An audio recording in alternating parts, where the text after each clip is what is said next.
Tout le monde est prêt? Ouais. Merci à tous d'être venus. L'affaire devient un peu compliquée, donc on va essayer de vous la résumer de manière la plus compréhensible et intelligible pour tout le monde, parce que vous devez informer le public, donc on se rend bien compte que vous n'allez pas informer des avocats. Donc pour essayer de vous faire le point sur l'état, en tout cas, de la procédure aujourd'hui. À l'audience du 17 mai, on avait donné une conférence de presse aussi, donc vous pouvez la retrouver. Nous étions 500 plaignants. Depuis hier, la présidente de la Chambre du Conseil a autorisé la constitution de nouvelles parties civiles, ce qui fait qu'on n'est plus 500 plaignants contre Ursula von der Leyen, Albert Bourla, Pfizer et BioNTech, nous sommes 1000 plaignants. Alors, dans les 1000 plaignants, j'ai fait une liste, donc vous m'excusez si je la lis, parce que sinon après on me critique quand j'oublie un nom. Donc, nous avons 2 États membres, la Pologne et la Hongrie. Nous avons plusieurs ONG, donc il y a les Belges de Notre Bon Droit. Pour rappel, Notre Bon Droit, c'est l'ONG qui a fait condamner les autorités publiques pour l'utilisation de ce que les Français appellent le pass sanitaire et les Belges appellent le Covid Safety Kit, donc en jugeant que c'était illégitime et disproportionné. On a une ONG italienne qui s'appelle Génération Future. On a un collectif de navigants et d'hôtesses assez nombreux qui viennent parce qu'ils sont très inquiets de l'impact de ces différentes mesures et des injections sur la sécurité aérienne, parce qu'ils ont constaté beaucoup de choses très inquiétantes en vol. On a un député européen qui est celui qui, je ne sais pas si vous vous en souvenez, a participé à l'audition à la commission Covid, donc c'est le Parlement européen, a fait une commission d'enquête pour éclaircir les conditions d'acquisition de ces vaccins. Ils ont voulu auditionner Albert Bourla, donc le PDG de Pfizer, qui ne s'est pas présenté. Il a envoyé à sa place une dame qui s'appelle Janine Small, donc en représentation de Pfizer.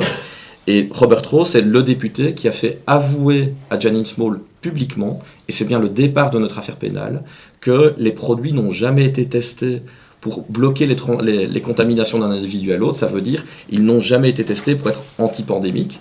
Et en fait, ça a eu pour conséquence de nous révéler que des infractions pénales avaient été commises parce que les restrictions de liberté, donc ces passes, en fait, sont bien des mesures arbitraires qui ont violé les droits fondamentaux de la population.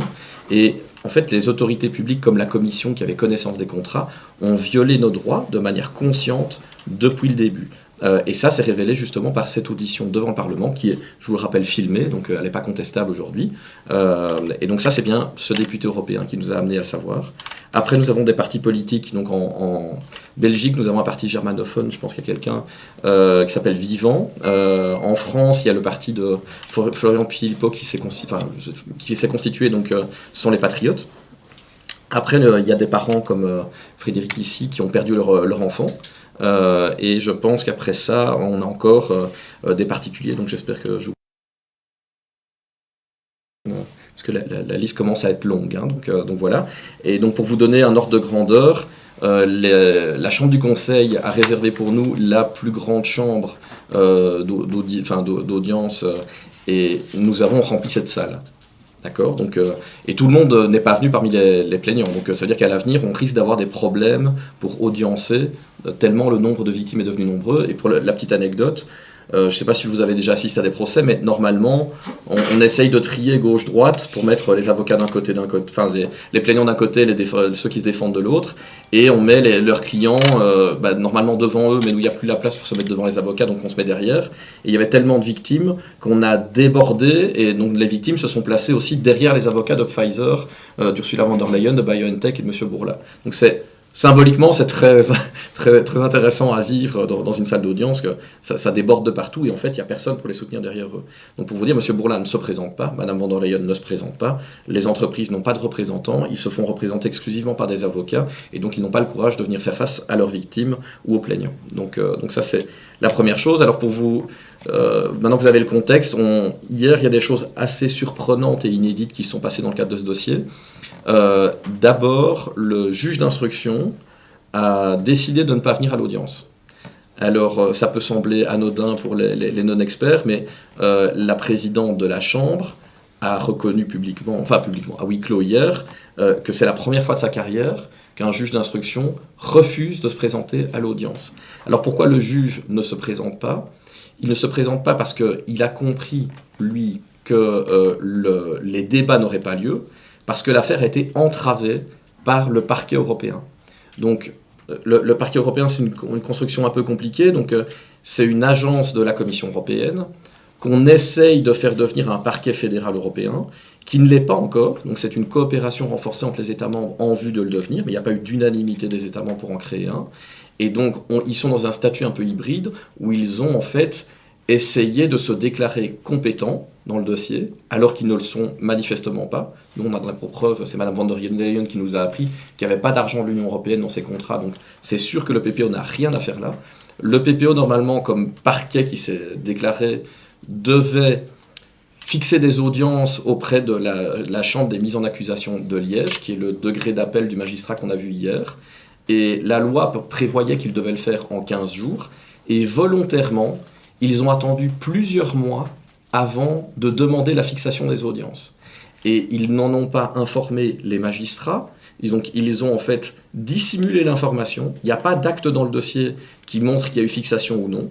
Et ils savaient très bien qu'en agissant de la sorte, ils amèneraient tout le monde à une remise. Donc c'est un acte malveillant et volontaire du parquet européen. D'accord ? Et ça n'a pour seul but que d'entraver les poursuites à l'encontre de Mme von der Leyen. Donc je rappelle, je pourrais l'expliquer un peu plus après, mais ils n'ont aucune indépendance par rapport à la Commission européenne. Ils sont même, à mon sens, missionnés pour venir en aide à Ursula von der Leyen parce qu'elle n'a plus d'autres possibilités pour se défendre sur le fond.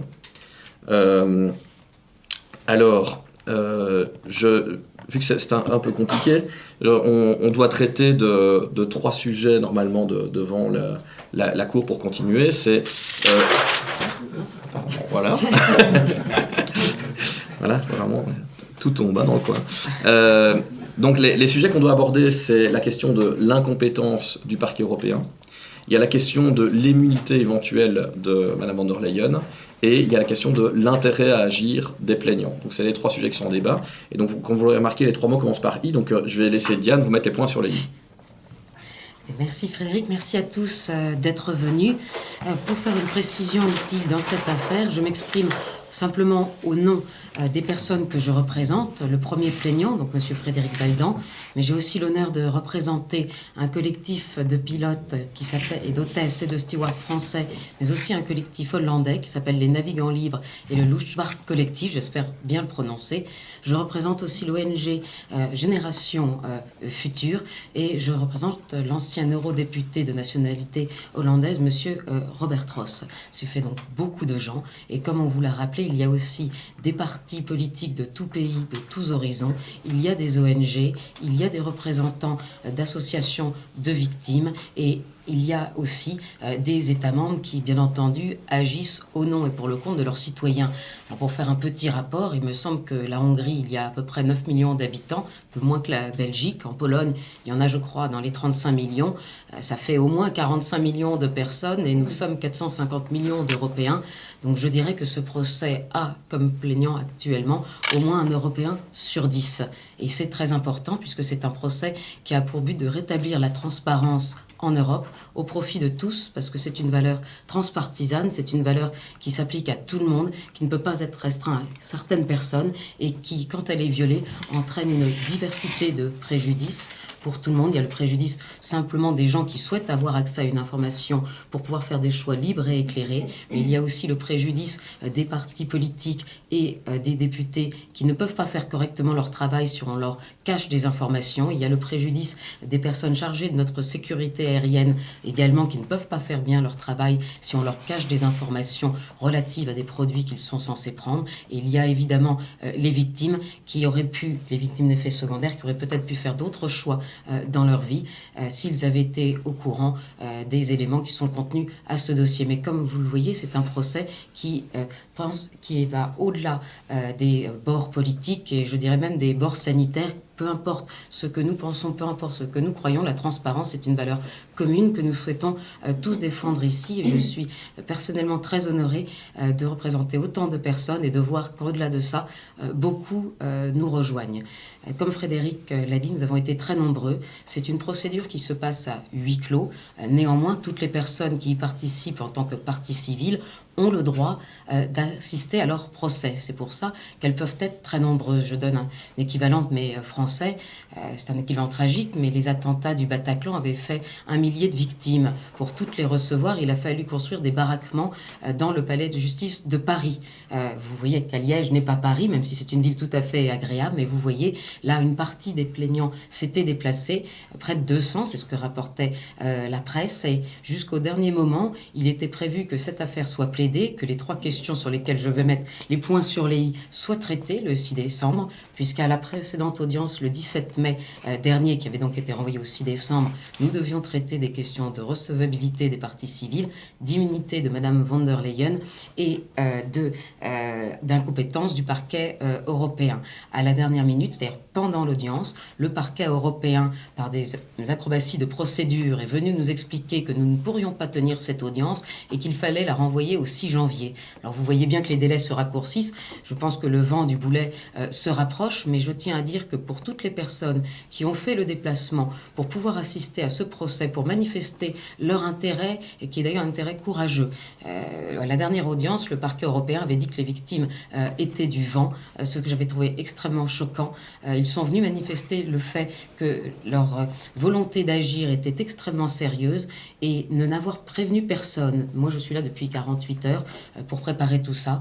Tout le monde nous avait dit que nous plaiderions et n'avoir pas d'égard pour les personnes qui se sont déplacées, qui ont fait des frais, qui sont venus, je veux dire pour les Français de Bretagne, du sud de la France, je sais qu'il y a des gens qui sont venus de Hollande, annoncer ça en direct, tant au président qui dirige les débats qu'aux personnes qui étaient présentes. Je trouve que c'est un dédain profond contre ces personnes et c'est aussi une volonté, à mon avis, de les décourager. Parce que vous avez vu, nous étions 1, nous sommes venus 500, nous sommes venus 1000 et je pense que toutes ces personnes ne doivent pas se décourager. Je les remercie vraiment profondément d'avoir fait ce déplacement et j'espère qu'elles savent qu'il était extrêmement utile parce que ça a donc permis un renvoi à plus bref délai, si je puis dire, mais aussi un accès plus facile aux documents contenus dans ce dossier. Donc vraiment qu'elles ne se découragent pas, leur présence était d'une importance extrême pour nous. Et si je peux ajouter, pour l'importance de cette audience, elle nous a quand même permis de réaccéder une nouvelle fois au dossier d'instruction.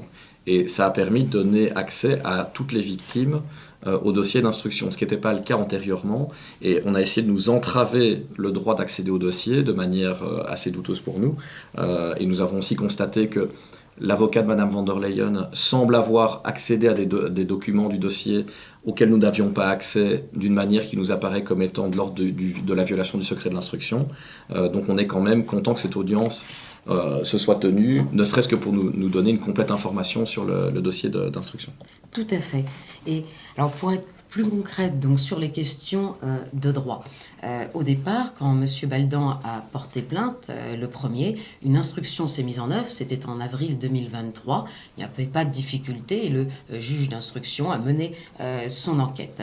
Arrivé au mois de mars 2024, après la constitution comme partie civile de la Pologne et de la Hongrie, nous avons eu la surprise de voir arriver dans ce dossier ce parquet européen qui a fait une demande surprenante, c'est de voir juger toutes les parties civiles sans intérêt à agir, donc demander l'équivalent devant la Chambre du Conseil d'un non-lieu, de faire tout arrêter. Ce parquet européen a été créé en 2021.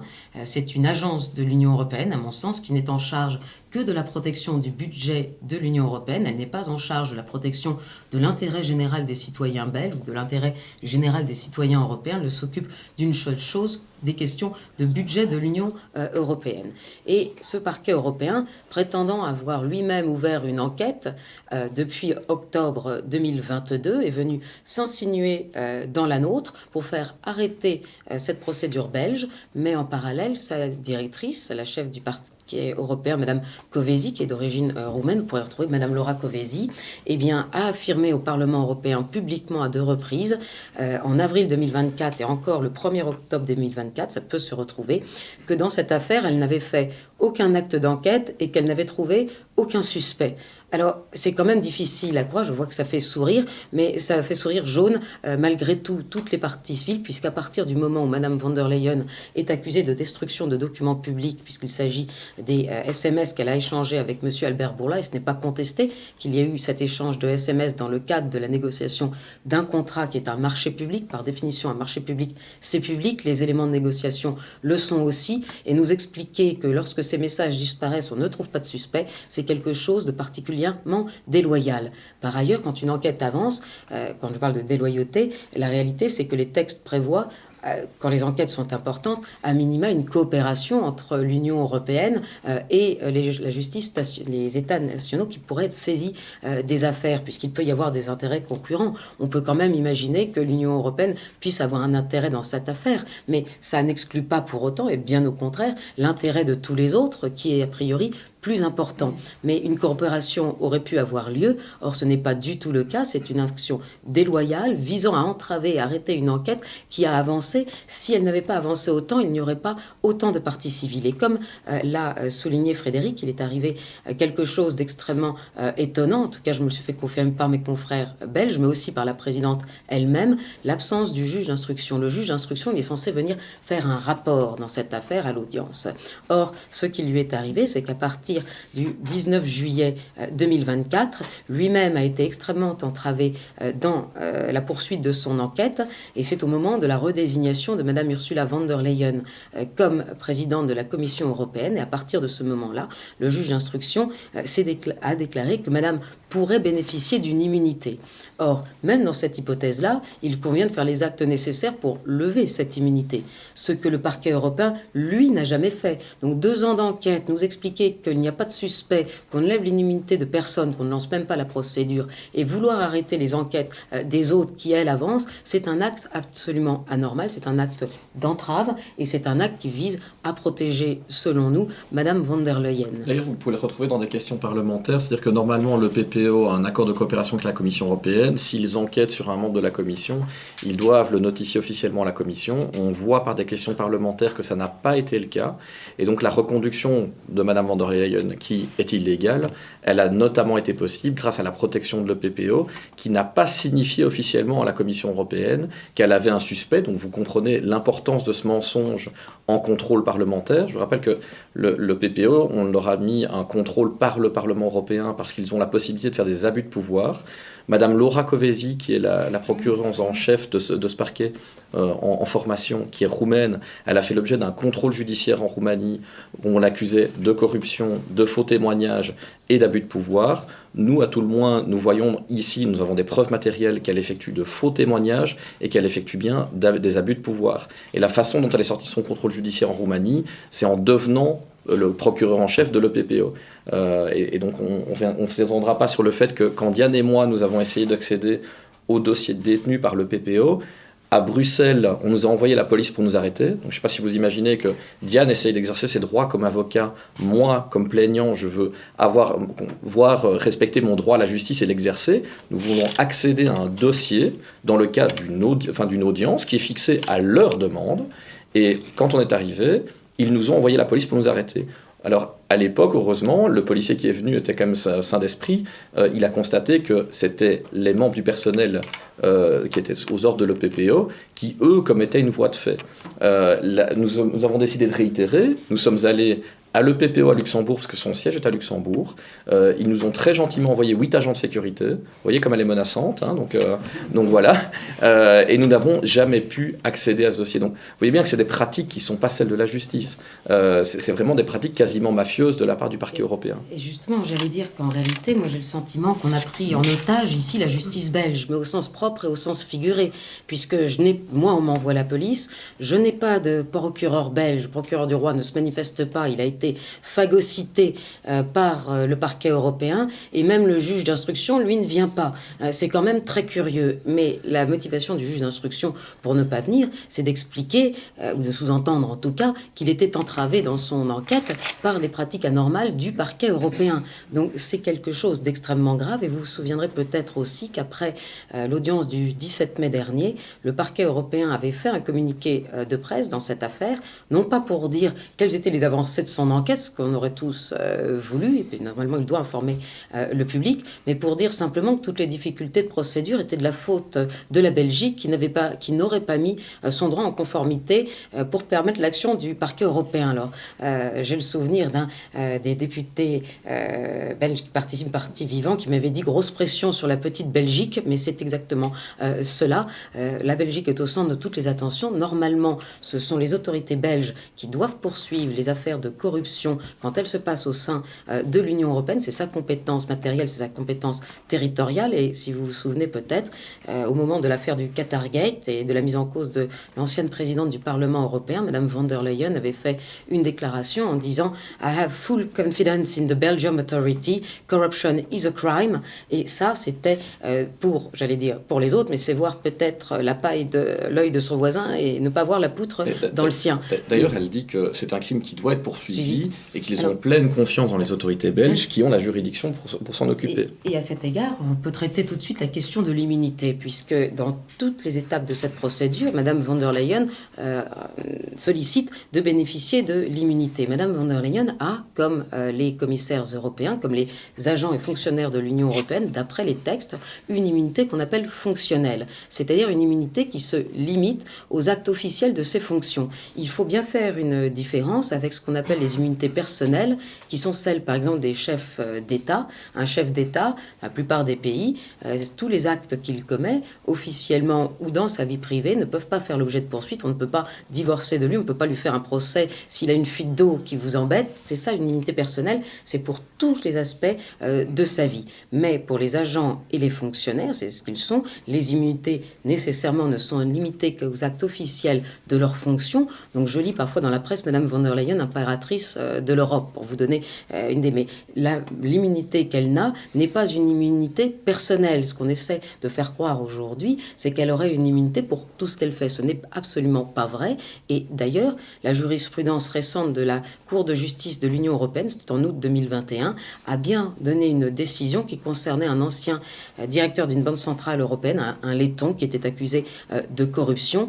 Les directeurs de banque centrale bénéficient des mêmes immunités selon les textes européens que les commissaires européens, mais la Cour de justice a dit très clairement que la corruption n'entrait pas dans le périmètre des fonctions des fonctionnaires, ce qui est logique. Dire le contraire, c'est étonnant. On va s'y méprendre maintenant. Mais il est évident, et dans cette décision, dont je ne peux pas prononcer le nom, mais qu'on pourra retrouver, je crois que c'est d'août 2021, elle est citée parmi les arguments, eh bien, la Cour de justice a dit la procédure pénale peut continuer sans même qu'on ait besoin de faire ces procédures de levée d'immunité. Parce que, comme je vous l'expliquais, à minima, on doit faire la procédure de levée d'immunité, mais cette procédure, elle a pour conséquence que c'est les membres de la commission qui doivent voter sur la levée de l'immunité de Madame Ursula von der Leyen. On voit bien la difficulté.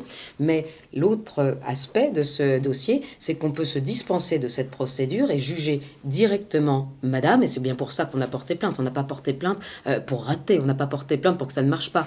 On a porté plainte pour une raison, c'est qu'elle ne bénéficie pas, a priori, de son immunité, étant accusée d'infraction de corruption, mais aussi de destruction de documents publics. Vous avez tous compris que ces SMS dont on parle, ils sont actuellement secrets. S'ils sont secrets, c'est qu'ils ne sont pas officiels par définition. L'avocat de Mme von der Leyen ne peut pas plaider tout et son contraire, ne peut pas nous dire elle a agi dans ses fonctions officielles et ne pas montrer les messages. Si c'est officiel... Et elle ne les a pas enregistrés parce que c'était des conversations qui ne devaient pas être enregistrées. Et d'ailleurs, on vous a parlé de cette dame, Janine Small, qui a été extrêmement intéressante au Parlement européen quand elle a répondu au député Robert Ross. Elle a aussi affirmé à propos des SMS, on lui dit, avez-vous connaissance de cette affaire de SMS?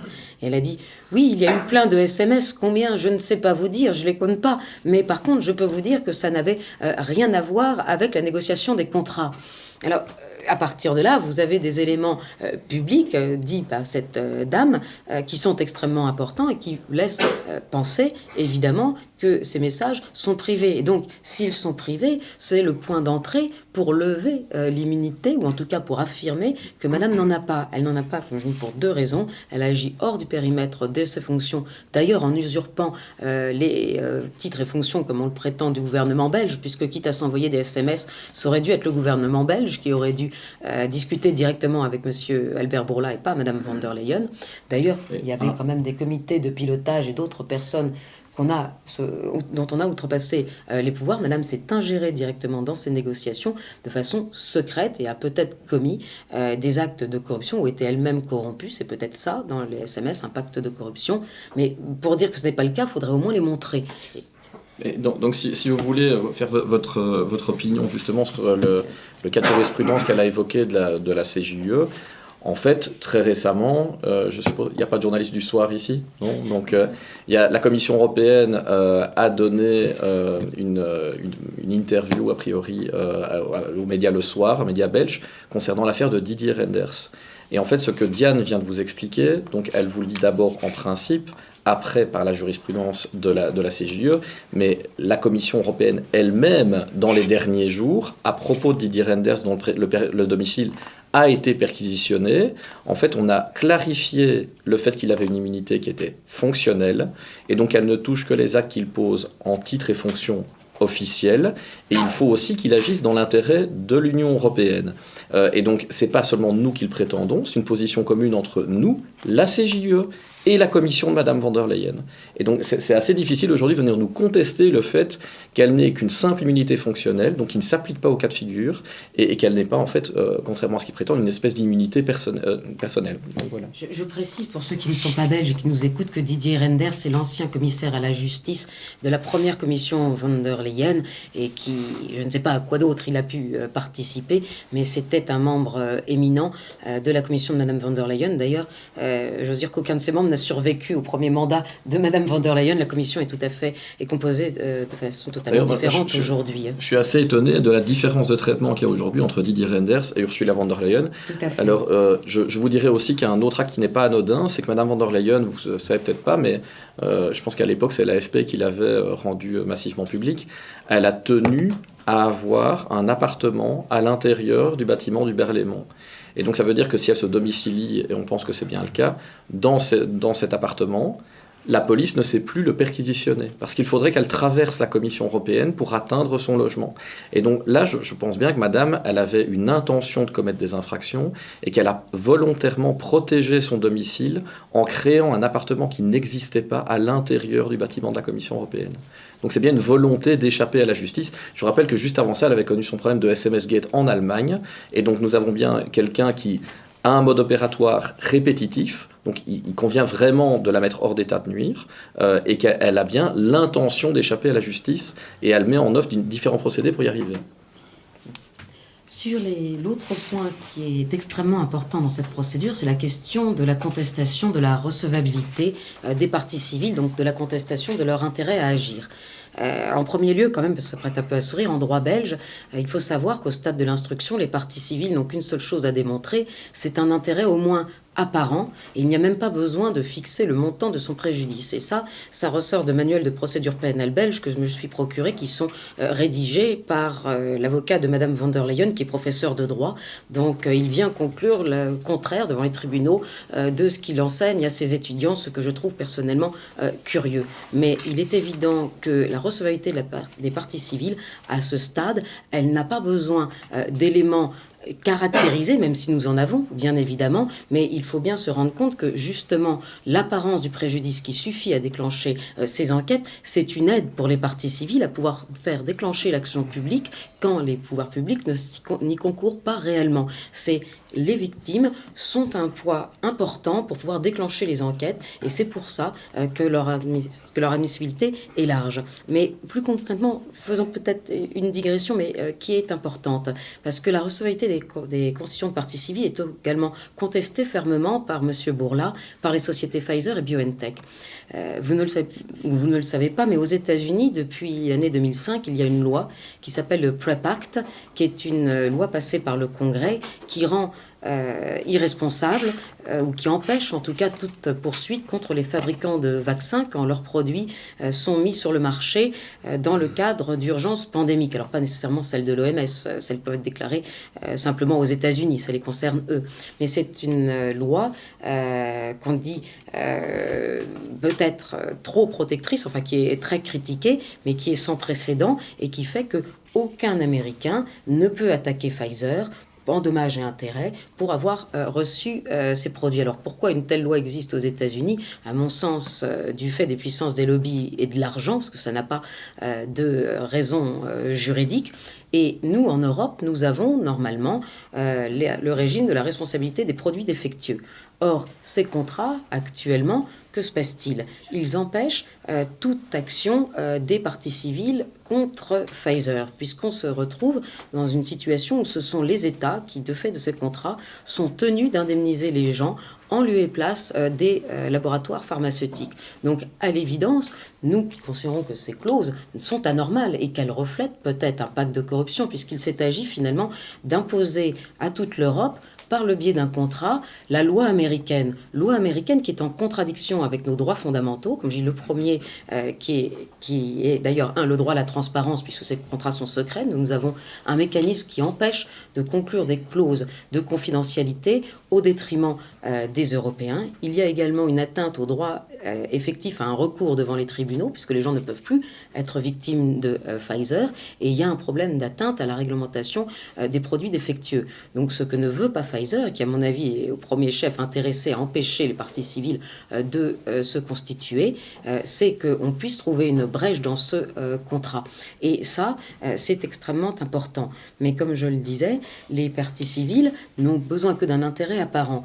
Mais là, quand on réfléchit, il est déjà constitué et bien plus qu'apparent cet intérêt à agir. S'agissant de M. Frédéric Baldan, qui a été le premier, il agit sur le fondement de la transparence. Il faut quand même rappeler que la transparence, c'est un droit pour chacun. La Constitution belge dit chacun a le droit de demander des documents. Il ne dit pas tout le monde a le droit, c'est chacun. Mais chacun, c'est aussi tout le monde, mais vous pouvez le faire ou ne pas le faire. Et il ne le dit même pas justifiant d'un intérêt, parce qu'en fait, l'exercice du droit fondamental est automatiquement légitime. Donc c'est assez rigolo. On ne démontre pas qu'on a le droit à la transparence. On l'a, il est inaliénable, garanti par la Constitution. Et donc si on nous le viole, c'est déjà ce qu'on avait exposé à la CJUE, il y a une présomption automatique de préjudice. Au moins morale, ne serait-ce qu'un euro. Hein. Ça, c'est une évidence, mais une parenthèse à propos de ces contrats qui ont été demandés à cœurs et à cris par tout le monde dans toute l'Europe, que ce soit par des députés européens au niveau européen, que ce soit par des députés nationaux dans leur propre pays, que ce soit par des associations de lutte pour la transparence. Ça n'a jamais été donné, ces contrats, sauf d'un point de vue civil, par un juge en Afrique du Sud.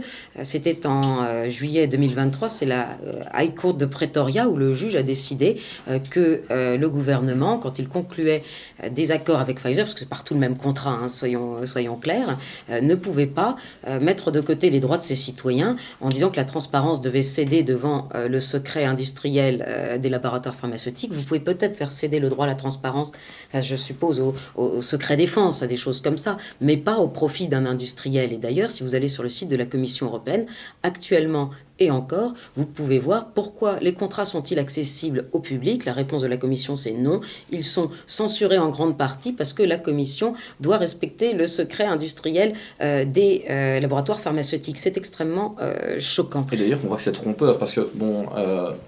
on ne peut pas vous donner la copie de ces contrats, mais par contre, on sait vous dire qu'en fait, il y a des clauses qui sont censurées de manière illégitime. Donc, en fait, le secret des affaires, ça vise éventuellement à protéger, quand il y a des concurrences, un avantage concurrentiel. Donc, par exemple, quand on fait de la protection de propriété, on fait de la protection de propriété intellectuelle, on cache des secrets qui ont une valeur.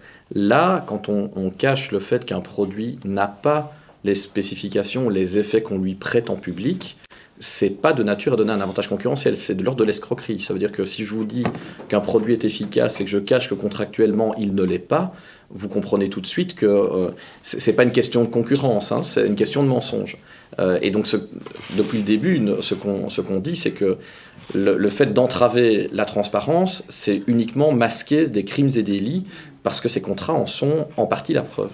Et il faut bien se rappeler aussi que ces contrats ont été signés au niveau européen, mais qu'ensuite c'est chaque pays qui a procédé à ses propres commandes et qui les a payés avec son argent. D'ailleurs, ce que dit Diane, c'est pas nous qui l'affirmons, c'est Ursula von der Leyen. Elle l'a dit à Maastricht, donc quand elle était candidate à sa propre conduction, et donc elle a bien expliqué que c'était des contrats qui étaient signés par les États membres que c'était l'argent des États membres et qu'il n'y avait pas d'argent européen et que c'était une question qui ne faisait pas débat. Or, aujourd'hui, nous avons les subordonnés de Mme von der Leyen, qui sont le parquet européen, qui sont intervenus en disant qu'il y avait une atteinte au budget de l'Union, alors que la présidente de la Commission européenne a publiquement affirmé le contraire, et elle a d'ailleurs répété à la presse hollandaise, et donc ça veut dire que là, très clairement, il n'y a aucun doute quant au fait que le parquet européen, qui n'a jamais justifié de son éventuelle compétence matérielle, a agi de manière malhonnête. Et d'ailleurs, si les États comme la Hongrie ou la Pologne ont agi devant les juridictions en Belgique, bon, c'est d'abord parce qu'il y a une clause d'attribution à la Belgique de ces contrats. C'est pour ça qu'on se retrouve tous en Belgique. Hein. Je trouve que c'est un pays formidable, mais c'est pas moi qui l'ai choisi aussi. Ça a été d'ailleurs probablement une condition contractuelle imposée par Pfizer pour éviter d'avoir des procès dans tous les pays. Ils n'ont pas voulu en avoir un en Italie et un en Hollande, mais malgré tout, maintenant, on se retrouve tous en Belgique. Ça, c'est extrêmement important. Mais pour que ces pays puissent justifier de leur volonté d'agir selon le droit national et pas au niveau européen, c'est bien parce que c'est leur argent qui a été mis en cause. Or, comme on l'a dit, le parquet européen n'a jamais justifié de sa compétence et n'a jamais fourni aux juges aucun document. Par contre, les parties civiles l'ont fait pour justifier leur action. Donc on est au courant aujourd'hui, grâce à cette action pénale, de l'existence et de toutes les clauses de ces contrats. Ça, c'est d'une extrême importance. C'est quelque chose que nous avons obtenu par cette action citoyenne, avec ce regroupement d'intérêts de toutes les personnes qui ont participé. Nous avons obtenu finalement ce que les eurodéputés au niveau européen, ce que les députés au niveau national n'ont pas obtenu. Et d'ailleurs, ce sont, je pense, les plus courageux d'entre eux qui se sont joints à nous pour le faire. Mais vous voyez bien qu'une action citoyenne peut avoir plus de portée et plus de réussite sur certains éléments que même nos représentants. Et d'ailleurs, Robert Ross me l'a avoué hier dans la salle d'audience, c'est qu'il ne vient pas là pour un intérêt politique, parce qu'il a voulu arrêter face aux pratiques qu'il a vues qui étaient inadmissibles. Et donc on vient pour défendre l'état de droit, défendre la démocratie et défendre les droits fondamentaux. Et c'est ça l'objet du procès, en fait. On fait le procès de la démocratie. C'est est-ce qu'on va accepter que Ursula von der Leyen ait détruit nos droits fondamentaux, voilà, on le prend comme un acquis, et en fait on devrait presque retirer la charte des droits fondamentaux de l'Union européenne des traités, voilà, ou est-ce qu'on va décider que le fait de violer ces textes et de les détruire, c'est de l'ordre de l'infraction comme le prévoit la loi, et alors à ce moment-là, on punit les personnes qui ont enfreint la loi. Et deux choses que je voudrais rajouter sur cette question de contrat. À partir du moment où les États les ont signés, ces contrats qui datent de novembre 2020, de février 2021 et d'avril 2021, les États qui les ont signés connaissaient les clauses. Et ils ont donné un message au public contraire aux clauses qu'ils ont signées. Et c'est ça qui est un scandale véritable. Si ces contrats avaient été accessibles à tout le monde, comme on l'a dit dès le départ, les gens auraient pu peut-être faire le même choix pour leur santé. Dans le fond, chacun est libre et ce n'est pas le but de cette action. Le but de cette action, c'est justement que chacun puisse avoir un consentement libre et éclairé, que la transparence soit rétablie. Mais on aurait quand même démontré initialement l'illégalité manifeste des dispositifs digitaux comme le pass. Donc les DPI, donc Digital Public Infrastructure, donc les outils qui servent numériques de contrôle de population. En fait, si on avait respecté notre droit à la transparence, depuis le début, on aurait pu démontrer que ces dispositifs sont parfaitement illégaux et qu'ils n'ont comme seul objet que le contrôle social des populations. Donc en fait, c'est l'instauration par Mme von der Leyen du crédit social chinois dans l'Union européenne. Et comme je le disais tout à l'heure, la façon dont le PPO s'y est pris, de façon très déloyale, pour faire reporter cette audience à la dernière minute, et que c'était pour décourager les parties civiles, il faut bien comprendre que les parties civiles qui se joignent au dossier, eh bien, elles y ont accès. Et ça, c'est aussi extrêmement important, parce que peu importe comment se termine cette affaire, aujourd'hui, il y a des documents auxquels personne n'avait accès ces 3 dernières années, et que cette action pénale permet d'avoir. Et ça permet aussi d'imaginer beaucoup d'autres actions derrière. Et c'est pour ça que tous les citoyens qui y se joignent, ils sont aussi intéressés. C'est pour ça qu'on essaie d'entraver leur action. Mais sur l'intérêt, comme vous l'avez vu, et ce qu'on dit, il n'y a absolument aucune raison de considérer que les parties civiles qui agissent n'auraient pas d'intérêt à cette transparence. C'est faux. Chacun a vécu peut-être des conséquences différentes sur la violation de la transparence, mais ce droit fondamental, il nous appartient à tous. Et la transparence, je dis, c'est le contraire du secret, c'est le contraire de l'arbitraire. Et ça, c'est quelque chose que nous devons défendre. La base de la démocratie, c'est de pouvoir contrôler l'action publique. Et quand on vous explique que Mme van der Leyen fait expliquer qu'elle n'enregistre pas les messages parce qu'elle ne les considère pas importants, il faut voir, je dis ça à l'attention de tous les journalistes, que c'est un empêchement pour les journalistes de savoir comment est prise la décision publique. Aujourd'hui, on voit très bien qu'il y a plein de scandales de Twitter files, SMS files. J'ai l'impression que tout le monde dirige ces pays par SMS, en 140 caractères. Si les journalistes n'y ont plus accès, eh bien, plus aucun d'entre nous ne pourront faire la transparence et la lumière. Et ça, c'est extrêmement grave. On enlève tout un pan de contrôle de l'action publique à l'accès des journalistes. Et ça, c'est très choquant. Et il faut bien voir qu'un document administratif, il est administratif par nature en fonction de la personne qui le reçoit et qui l'envoie. Ce n'est pas son contenu. On ne peut pas venir dire, comme le fait Mme van der Leyen par le biais de son avocat, je décide que c'est pas important parce que par nature un SMS n'est pas important. Et c'est très vicieux, je dirais, comme position. C'est pas je les ai détruits ou je les ai pas détruits, c'est je les enregistre pas parce que j'ai pas besoin de le faire. Mais en le faisant, elle détruit, je dis, toute la transparence, elle détruit aussi la liberté d'information et la liberté de la presse. Et je pense que justement c'est une des raisons pour lesquelles cette affaire, la presse doit s'en emparer de tous bords qu'elle soit, et je suis contente que vous soyez déjà nombreux. Mais c'est extrêmement important en matière de liberté de la presse et d'information. Et donc pour faire le point de conclusion, puis on vous laissera poser des questions. Aujourd'hui, on a une audience programmée. Donc nous, parce qu'on était déjà demandeurs en fait au niveau de la contestation d'une ordonnance du juge, donc le 6 janvier. Donc le 6 janvier, à la chambre des mises en accusation de la Cour d'appel de Liège, donc c'est toujours la juridiction pénale, il y aura en fait ce qu'ils appellent un contrôle de l'instruction. Donc vu qu'on a énormément de problèmes de légalité induits par le PPO, ils vont devoir trancher définitivement toute une série de questions. Vu que c'est le degré d'appel de notre juge de la Chambre du Conseil, c'est normal qu'elle ait dit moi je ne vais pas juger avant mon autorité de tutelle, parce que si je contredis ce qu'elle va statuer plus tard, ça n'a aucun sens. Donc elle a préféré, c'était plus sage, remettre à une date qu'elle ne veut pas fixer pour le moment parce qu'on est trop nombreux, ça mobilise beaucoup de forces de police, ça mobilise beaucoup de moyens de la justice de nous audiencer, et donc on aura d'abord cette audience le 6 janvier, et puis normalement ils doivent, même s'ils ont remis sine die, refixer une nouvelle date pour audiencer devant la Chambre du Conseil. Donc ça c'est où on en est en matière de calendrier. Peut-être plus simplement quand même, je dois essayer de dire qu'ils se sont renvoyés la balle d'une chambre à une autre. On était devant la Chambre du Conseil qui avait commencé le 17 mai à nous renvoyer le 6 décembre. Et finalement, ce que fait la Chambre du Conseil, c'est qu'elle va attendre une décision qui va avoir lieu ensuite d'une audience qui aura lieu le 6 janvier devant la Chambre des mises en accusation. Et c'est finalement cette Chambre qui se saisit de tous les problèmes, de toutes les difficultés, donc l'incompétence, l'immunité et l'irrecevabilité. Nous sommes donc tous invités à plaider le 6 janvier, donc cette fois le renvoi n'est que d'un mois, comme je l'ai dit, ça se rapproche, c'est le bout d'un marathon, je pense. Et donc si la Chambre du Conseil dit qu'elle s'inédit, ça ne veut pas dire qu'elle ne fera rien, évidemment, ça veut dire qu'elle va attendre la décision de cette Chambre des mises en accusation qui a fixé donc son audience le 6 janvier prochain. Et donc voilà, si vous voulez, donc pour conclure, on a la position suivante aujourd'hui, c'est qu'on considère qu'il y a une coalition de fonctionnaires entre le chef du parquet européen qui s'appelle Laura Kövesi et Madame Ursula von der Leyen. Donc très clairement, j'accuse Madame von der Leyen d'avoir utilisé ses fonctions pour porter atteinte à la séparation des pouvoirs et avoir demandé à Laura Kövesi de lui fournir son aide pour entraver les poursuites judiciaires. Donc ça c'est mon premier point.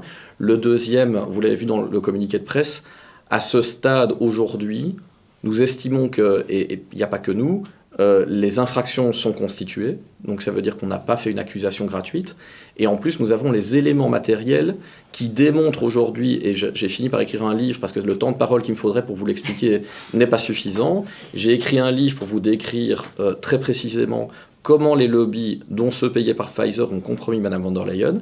Donc on vous dit qu'aujourd'hui, les infractions sont constituées et qu'on estime avoir les éléments à charge matérielle suffisants pour démontrer que Mme von der Leyen a bien commis les infractions. Donc ça ne fait plus aucun doute pour nous sur le fond. Et vous remarquerez que c'est pour ça qu'on a des problèmes de forme. Donc j'ai eu un prof de droit qui m'a dit un jour, quand le dossier était nul sur le fond, il fallait tout le temps jouer la forme. Et c'est apparemment ce que fait le camp de Mme von der Leyen. Et donc c'est pour cette raison que, à partir de maintenant, notre position est de dire nous voulons son renvoi en correctionnel. Donc peu importe ce qu'il adviendra, quand bien même nous aurions un problème avec cette procédure, nous demanderons son renvoi en correctionnel par un procédé ou par un autre. Mais des voies de recours, nous en avons, et de toute façon, nous mettrons tout en œuvre pour que Mme von der Leyen soit jugée au fond. Donc y échapper, elle n'y échappera pas. Et le dernier point est que maintenant, donc, notre droit à la transparence, qui est normalement un droit de la juridiction administrative, et il y a une séparation des pouvoirs avec le pénal, il a été respecté parce que nous sommes partie à la cause au pénal. Donc nous connaissons le contrat. Moi j'ai déjà fait la demande, je ne l'ai pas obtenue, et dans le cadre de la procédure pénale, nous l'avons. Nous pensons très clairement que ce contrat, s'il était connu du public, il finirait par créer des troubles à l'ordre public, parce qu'il montrerait qu'en fait, les pouvoirs publics, de connivence avec Pfizer, ont véritablement trompé la population. On vous a expliqué qu'on vous présentait un produit qui était sûr, efficace, qu'il vous permettrait de protéger les autres en le consommant. Et on voit que depuis le début, c'est une tromperie, c'est une escroquerie au consentement, et que les pouvoirs publics, qui normalement en étaient signataires, devaient le savoir depuis le début, notamment Mme von der Leyen. Peut-être qu'il y a le cas italien où les fonctionnaires ont admis avoir signé sans le lire. Donc, moi, j'ai aussi la nationalité italienne, donc tout le monde appréciera. Mais là, on a un véritable problème avec la conduite de la chose publique. Et donc, on doit s'attacher au problème parce que c'est véritablement la fin de la démocratie si nous ne réagissons pas aujourd'hui.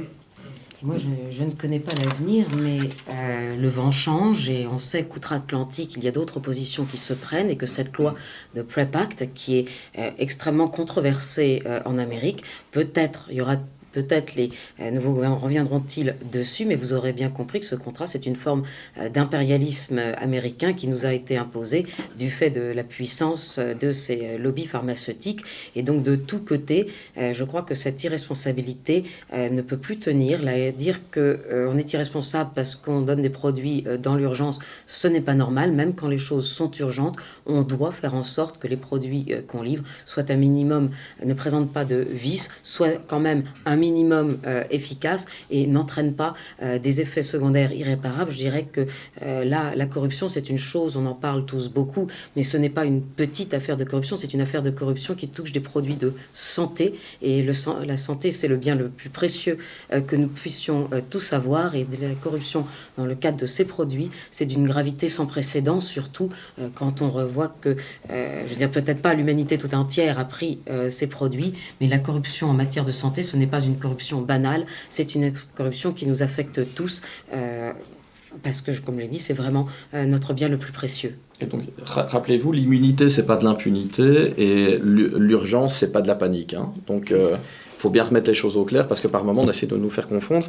Donc, on va être gentil avec vous, c'est-à-dire qu'on va quand même encore vous laisser nous poser des questions et y répondre.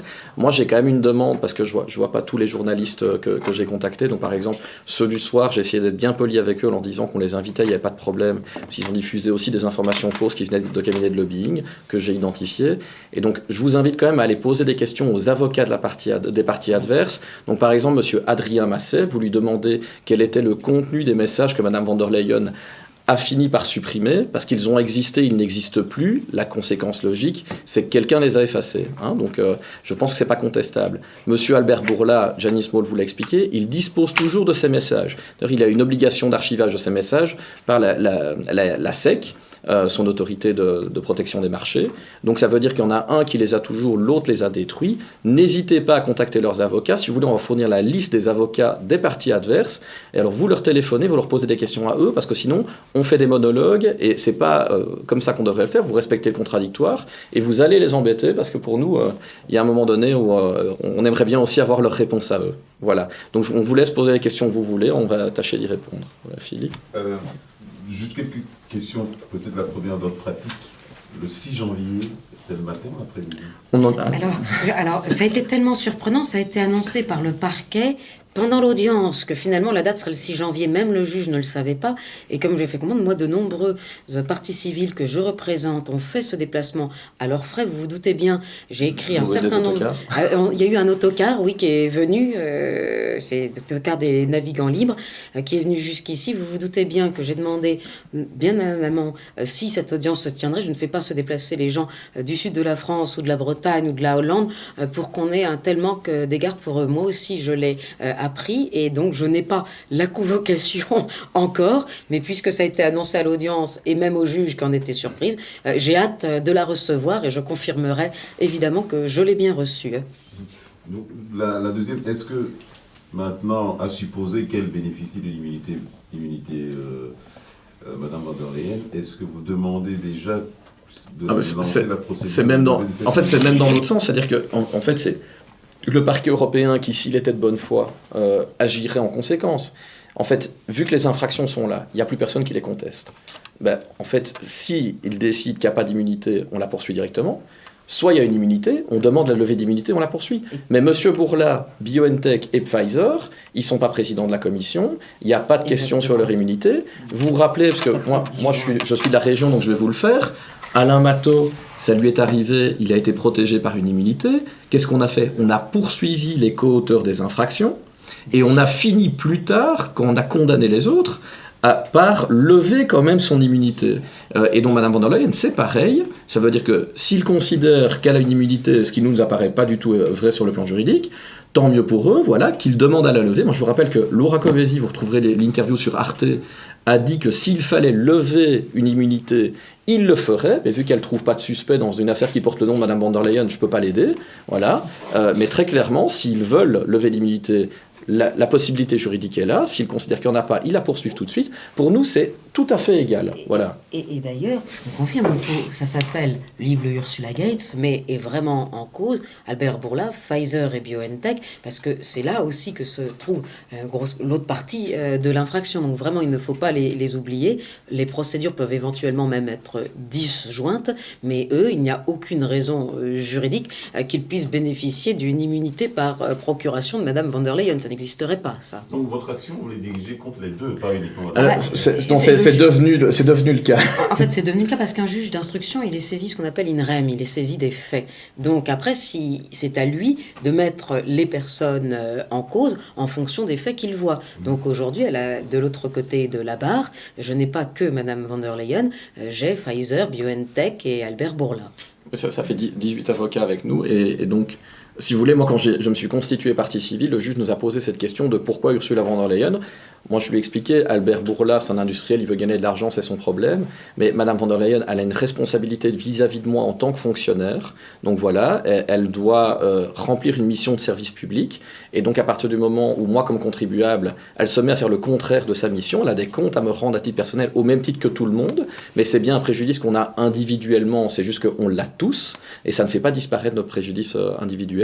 Et donc, c'est juste que s'il y a un corrompu, il y a un corrupteur, mais ça, c'est pas mon travail d'aller le chercher, c'est le travail de l'autorité judiciaire. Et donc, si elle va chercher M. Bourla en plus de Mme von der Leyen, elle fait son travail. Qu'est-ce qu'ils ont fait? Moi, j'ai une question. Vous avez parlé d'impunité, d'irrecevabilité et d'incompétence.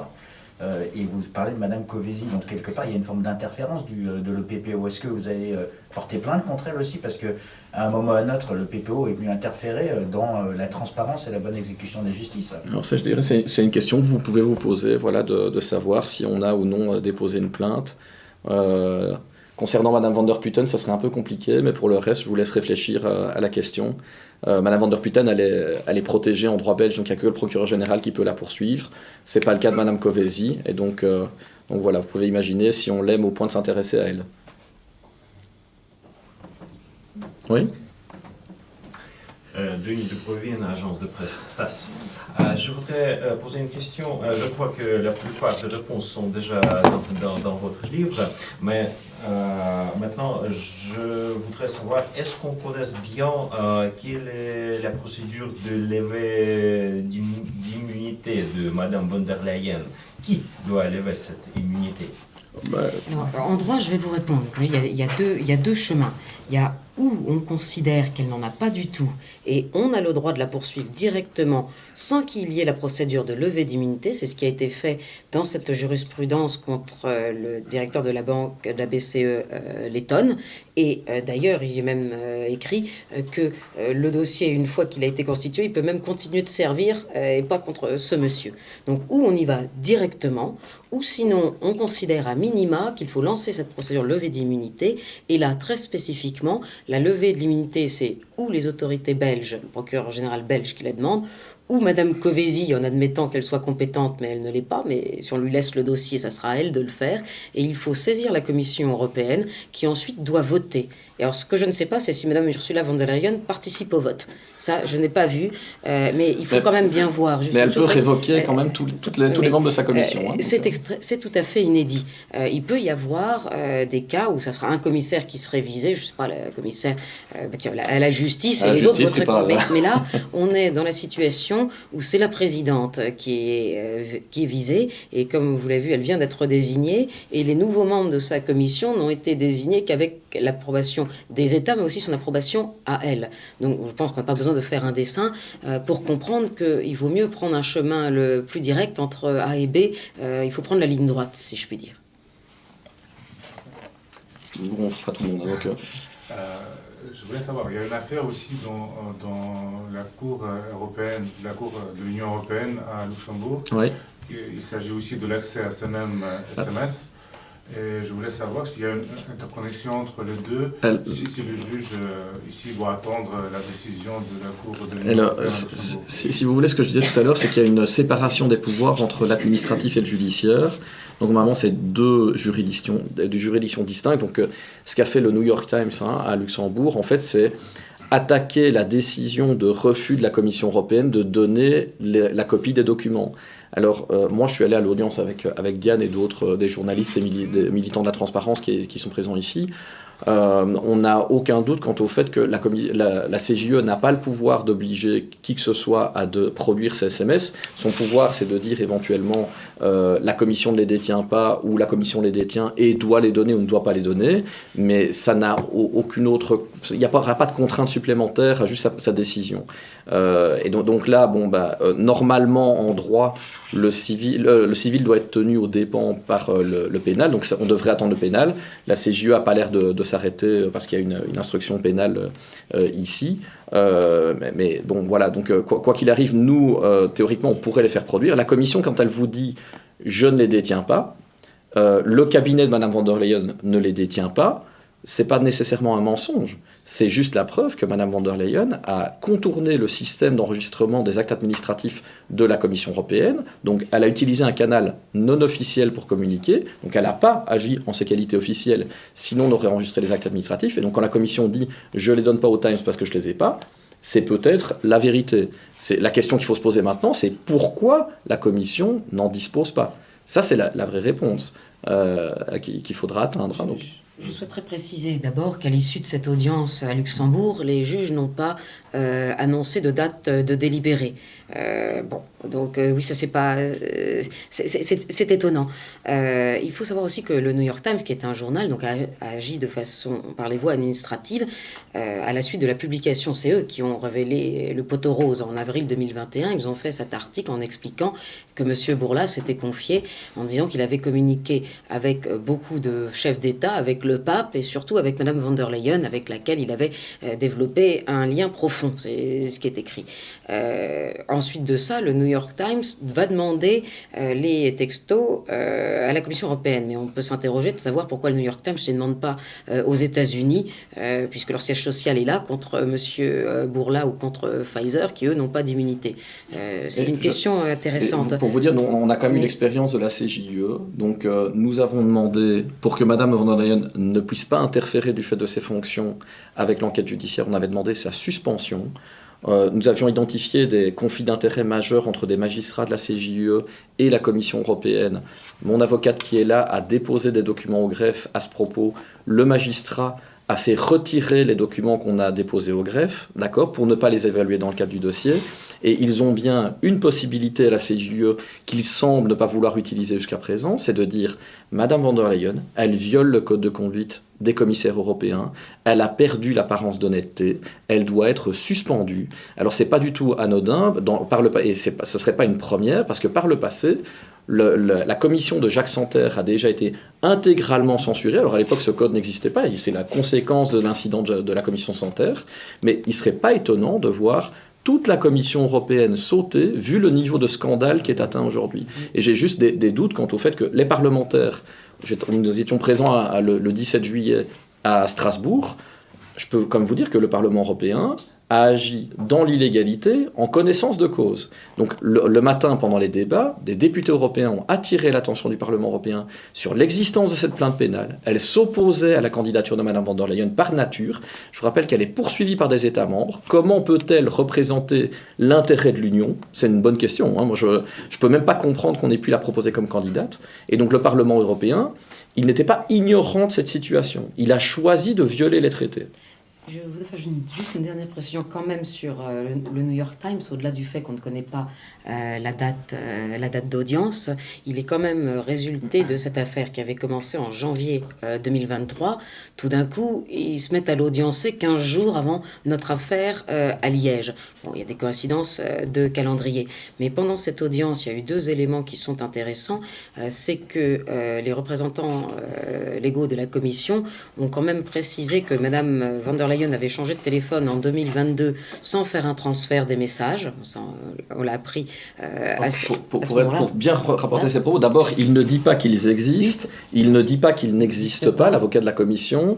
Alors, il dit qu'eux ne les ont pas, les autres non plus, qu'ils ne savent pas sur quel téléphone ils ont effectué les recherches, qu'ils ne savent pas dans quelle application ils ont cherché. Donc, c'est quand même de l'ordre de la farce. Hein. Mais on a une certitude, c'est qu'ils ont existé. Donc. Il y a eu 2 magistrats sur 15, puisque c'était en grande chambre, il me semble, au moins le magistrat hongrois a quand même fait la réflexion de dire mais vous dites que c'est pas pénal, mais bon, les questions se posent.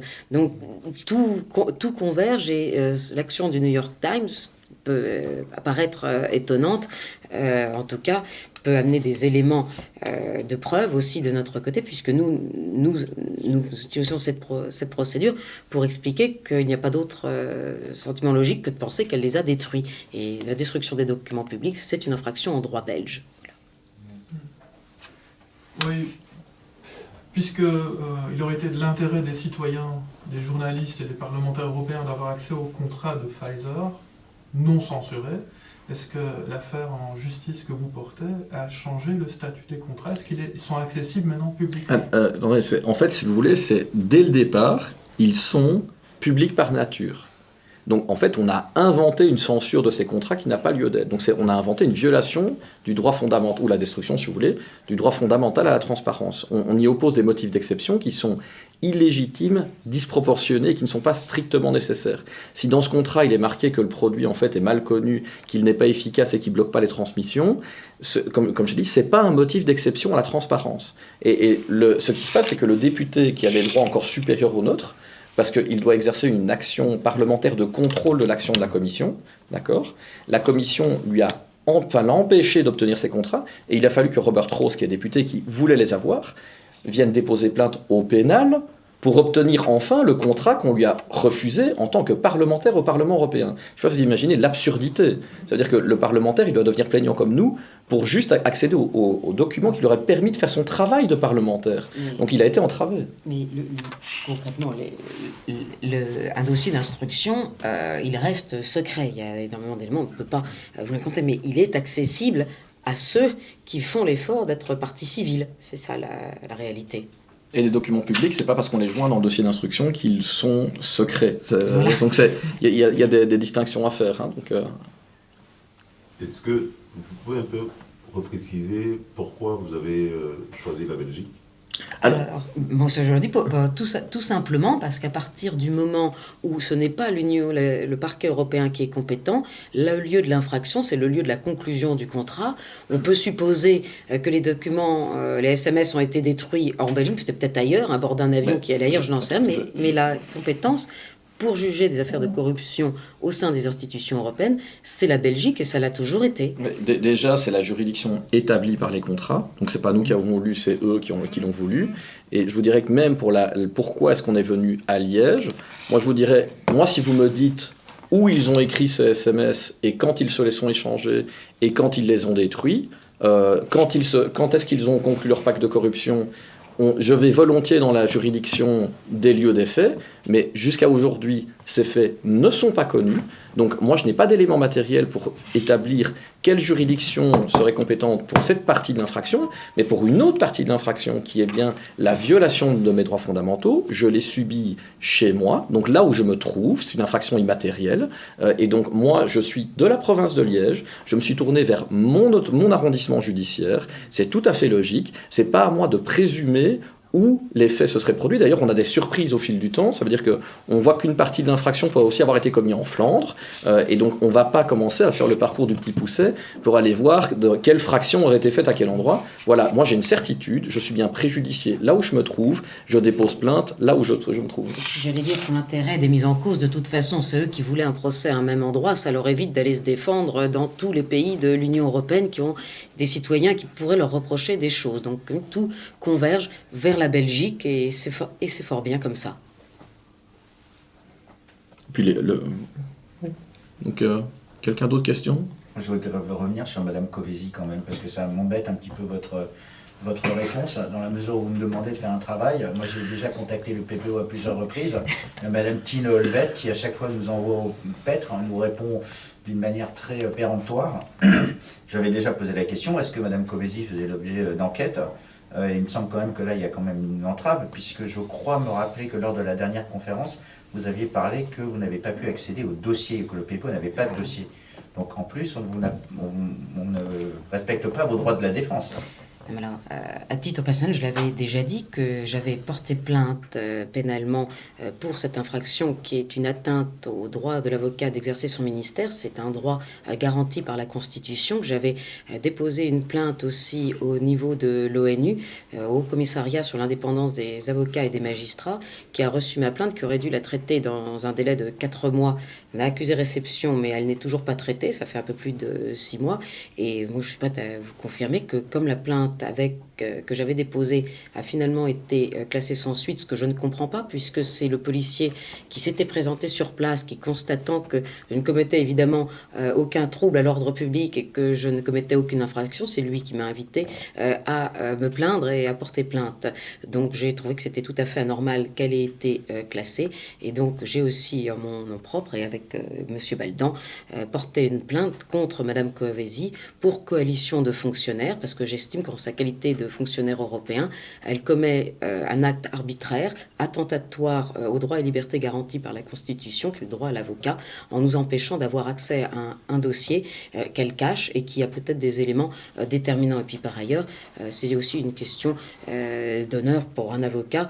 Je n'apprécie pas qu'on m'envoie la police et qu'on m'accuse de troubler l'ordre public. Frédéric a fait peut-être sourire en disant que j'étais pas très menaçante, mais vous le constatez tous, et ce n'est pas normal d'avoir un comportement comme celui-là. J'ai de me poser les questions. Le PPO, il y a des bureaux dans chaque pays en Europe. Je me suis rendue pour d'autres dossiers dans les bureaux de l'EPPO français, dans les bureaux de l'EPPO en Italie. Évidemment, j'ai d'ailleurs été bien reçue et poliment par les magistrats.